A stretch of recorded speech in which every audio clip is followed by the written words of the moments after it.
Yellow Hat Studios presents Behind the Pages, the true story of Green Eggs and Ham, featuring interviews by the men who inspired the Seuss classic, Sam Rogers and Pubert Henderson. So there I am. I just had this whole conversation with this dude about the food. I've had my 9th to 10th beer, and Dr. Seuss walks up to me, tells me he wants to use what just happened to me in a story, right? So at first I told him no, that I thought it might be silly and people would think I'm a moron, but he told me it'd be a kid's book, and I figured if it's for the kiddies, why not? Me about using a little incident as a basis for a children's story. I was like, oh my gosh, that's so exciting. I love kids. It's like a dream come true for me. Downsides, well, where do I start? I guess the first thing you think is when you're in a book, you start getting these royalty paychecks, and that's all fun and stuff. You know, a little extra cash, the wife likes it, I'm enjoying it. Then I realized that all these checks are coming into address Sam I Am. Now there was supposed to be a comma, Sam, comma, I am, but because there wasn't, I was getting checks to Sam I Am. I had to open up a separate bank account, deposit stuff under Sam I Am, which means Sam Rogers isn't reporting taxes for the royalties. All of a sudden I'm being audited and investigated for tax fraud. And let me tell you, the wife was not very happy about that. At first, the fame and the money, it was great, it was wonderful, it was like the party.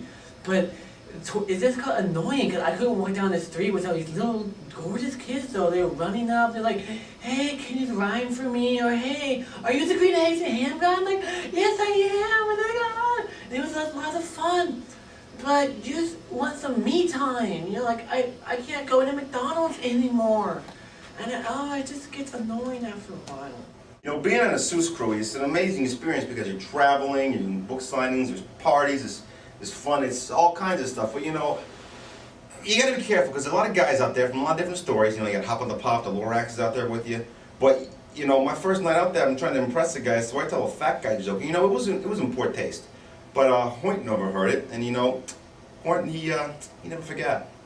But let me tell you right now, all the friction between the cast members is nothing compared to the everyday antics of Chris. It's Kalawaski, or as some of you might know him, the Cat in the Hat.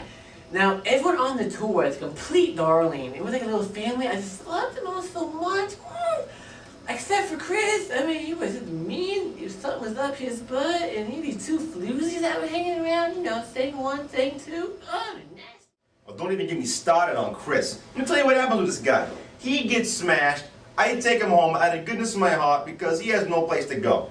My wife gets up at 4 in the morning because she's got a case of the munchies, right? All of a sudden I hear her screaming because there's some guy in his boxers and a hat and 2 of these tramps curled up on the floor next to him. And she starts throwing things at me and she tells me that's the final straw. I mean, people are talking because I'm gone so much. The IRS is investigating, we can't buy nice things anymore. And now this guy is in our living room. And the next thing I know, she's leaving for her mother's. And you know, that's when I really started to feel it all falling apart. I felt so bad for Sammy because he got thrown out of his own house. He had like marital problems. I mean, he was one of my best friends in the whole world.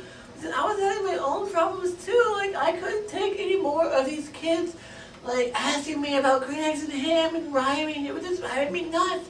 And so the one time I finally snapped, and this precious little boy came up to me and asked me, sir, can you rhyme and do Green Eggs and Ham with me? I was like, no, I'm going to scramble your Green Eggs and Ham. And he ran off crying, and it turns out Larry, he was my landlord's son, and I got evicted, and now I'm living on the street, and I just hit rock bottom. You know, after my wife left me, I had to move into an apartment on a bad part of town. I left the Seuss tour because I couldn't handle that anymore. I couldn't be around those people anymore. And I stepped back and I took the look of my life, you know, and I decided I needed to go somewhere, you know, get a job, with some meetings I was passionate about. I just needed to reinvent myself. I just needed to get away and get a fresh start. So I decided to move somewhere where I don't read very much, so no one knew who I was, and the most obvious choice, of course, was Athens, Georgia. Pubert did move to Athens, Georgia, where no one could read, so no one could recognize him from the book Green Eggs and Ham. He met a special someone. They settled down and together they started a family.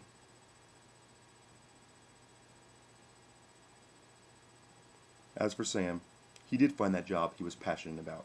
He and fellow Seuss character Lawrence Lanks, also known as the Lorax, now both work for the Environmental Protection Agency, where they both speak for the trees.